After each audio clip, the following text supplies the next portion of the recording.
Welcome back to World Crisis Radio. Got to rush ahead. A lot of ground to cover in the last segment. The Wall Street Journal today, Friday, July 15th. Big story on the secret chronology of the Syrian revolt, rooftop fires, and Twitter. Not likely, but here's what they say, that the attempt was Facebook attempted to start in January. They were trying to build up to a day of rage in Syria on February 5th. A lot of old weathermen from the Chicago Weathermen National Office Collective, I think, from the 60s are involved in the U.S. intelligence agencies to make up these names. February 5th, Day of Rage, didn't work. Plan B was another Day of Rage on March 15th. As I recall, they were calling them Day of Dignity. Everything was dignity, dignity, dignity, until they realized that was Zbigniew Brzezinski's slogan and that they were giving away their factional pedigree. There was some scuffling on February 16th. Then it started in Daraa with some kids allegedly with scribbling. Here's an interesting one. In mid-February, there was an attempt to get something going about a scuffle between a police officer and a vendor. And then the people on the old market streamed out and started to chant, "The Syrian people won't be humiliated." Now, does this sound like Bouazizi in Tunisia? And again, I renew my request to Arabic readers to please help me in examining the authenticity or not of the Bouazizi story. Is that really how it happened? Because now it looks like the same meme was being attempted in Syria about a month or 5 weeks after the Bouazizi story allegedly occurred in Tunisia. So anyway, you get the crackdown then in Daraa. Interesting enough, the main vehicle of this is the page called Syrian Revolution 2011 on Facebook. There were a dozen Facebook pages. The one that won out was Syrian Revolution 2011. That became the main clearinghouse. The Wall Street Journal tells us the early founder of the site is a young religious Muslim from Sweden who comes from a family of exiled Muslim Brotherhood members, the Ikhwan, the worldwide alliance of the CIA with the Muslim Brotherhood against the national states and against the Iranian networks, for that matter, and, of course, against the secular Gaddafi networks. There it is, the largest opposition faction, the Muslim Brotherhood. And then they have some other stuff in here, but not of any particular note. The interesting thing is the Bouazizi meme being brought into Syria very early on, and then the fact that everybody knows that the Muslim Brotherhood is the key. One other interesting fact, in Daraa, the destabilization of Daraa was arranged by a U.S.-based Syrian who gathered $30,000 for 80 cell phones, 80 cell phones, $30K, according to activists. And then the first video from the protests was aired on Al Jazeera that Friday in the middle of March. You get the idea. Between the cell phones delivered by some U.S. intelligence stringer, perhaps, and then Al Jazeera putting it on. That's the destabilization. But as far as I can see, based on the reports from today, destabilization of Syria is going nowhere. Got to get the gay girl of Damascus journalists going again.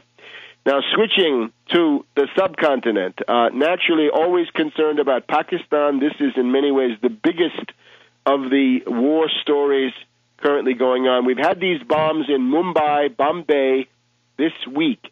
So far, the coverage that I've seen is that the Indian government is not shooting from the hip. They're not trying to blame Pakistan immediately. At least that's the impression one gets here. Maybe I'm wrong. But recall the Bombay-Mumbai events of Thanksgiving, late November 2008, right after Obama had been elected. Remember that the mastermind of that was an agent of the U.S. Drug Enforcement Administration, thought to be a stringer for the CIA. So that's going on. in a related development, the killing of Karzai's brother. Who is the chief suspect in the killing of Karzai's brother? There are many, but certainly the U.S. has got to be one of them. Maybe that's a warning to Karzai. Stop playing the China card. Stop playing the Russia card. Stop trying to get us out of here. We know where you live, and here's an example. Another development. South Sudan now independent, or at least allegedly, nominally independent. I think it brings the total of nation-states or self-styled nation-states in the world to 193. Now, the capital is Juba. Well, I've been to Juba. I was in Juba in the mid-'90s after having attended the Interreligious Conference in Khartoum, an occasion when I met with General Bashir, met with Hassan Tourabi, talked to all kinds of people in Sudan. I met also the governor of the state of Equatoria. That was Agnes Lukudu of the Bari people. I think this is a development which is headed for a tragic outcome. It is obviously reflecting the U.S.-British plan to partition Sudan. That had been there for 100 years, right, between the Arabic peoples, Muslim peoples in the north, and then the Christians or animists in the south, and the various tribal peoples that are there. That's been the design for so long, and now it has succeeded, I guess. Naturally, the oil still has to go through Sudan, right, through the real Sudan, through Port Sudan.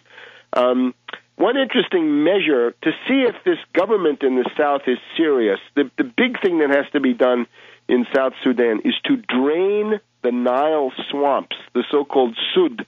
And there is this huge device, this huge machine, which was designed to cut a path for the Nile through the swamps to let the water flow through, so you wouldn't lose so much to evaporation. You'd be diminishing the number of malaria-bearing mosquitoes and so forth. That, of course, was destroyed by one of these U.S.-backed liberation fronts back, in the 1980s, I think already. The machine is still sitting there. My challenge to the South Sudan government is, if you're serious, rehabilitate that device, that machine that was designed to make the Nile flow straight through the swamp, really radically diminish the amount of swamp, diminish the amount of mosquitoes. Of course, the Sierra Club and the Wilderness Society won't be happy with that, will they? Nor will the Canoe Federation. Then we've got to look at the general question that I aired last week. Color Revolution Watch. You can look at all sorts of places, right? Belarus, one of the most dangerous of such examples. But let's look a little bit at Europe, right? People have talked about the indignant movement, Los Indignados of Spain, the purple movement of Italy, the anti-Berlusconi fanatics who have that as a program point and really nothing else. I got interesting reports from people about developments in Greece, about criminal stories about, I guess, Papandreou's brother. I got another report about increased CIA activity in Nigeria, and these are good starting points. I would urge people, when you send it in, write it up as something that would be publication ready, right? Something you could put as a slug in a news bulletin of some kind. But let's look at the prospects of a color revolution in Europe, right? Not just Southern Europe, but now let's look at this Rupert Murdoch case. What's with the Rupert Murdoch case? I cannot believe this is a matter of journalistic ethics. It cannot be. It has got to be a war of intelligence factions. And again, we know people in this position of Rupert Murdoch, be it Robert Maxwell, Jan Ludwig Hoch, or Conrad Black, they've all had bad ends, right? They end up in bad shape, dead or in prison. So is it just the periodic jettisoning of a media baron?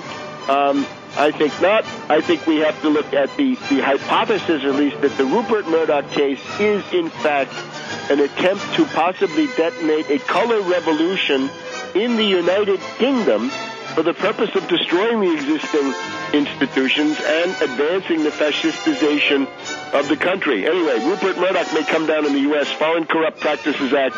If the News of the World bribed the British police, then Rupert and his son could be paying here in a U.S. federal grand jury.